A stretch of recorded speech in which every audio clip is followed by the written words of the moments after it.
বাবা এখানে আমার খুব ভালো লাগছে।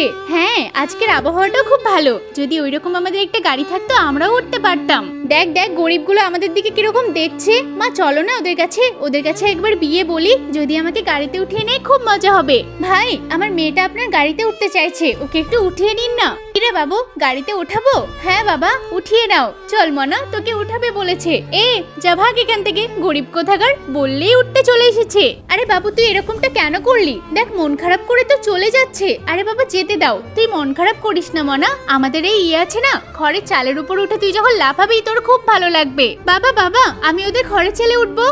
তোর এত দামি গাড়ি থাকতে তুই খড়ের চালে কেন উঠতে যাবি? না আমি উঠবো, আমাকে নিয়ে চলো। দেখ মনা আমরা তো ওদের থেকেও উঁচুতে উঠে পড়েছি। ঠিক আছে বেশি জেদ করিস না, এক্ষুনি নিয়ে যাচ্ছি। দিদি আমার ছেলেটা তোমাদের ঘরে উঠবে বলছে, ওকে একটু উঠিয়ে নাও না। কিরে মনা কিছু বল। যা ভাগ এখান থেকে, তোকে কেন ওঠাবো? দেখলি তাড়িয়ে দিল।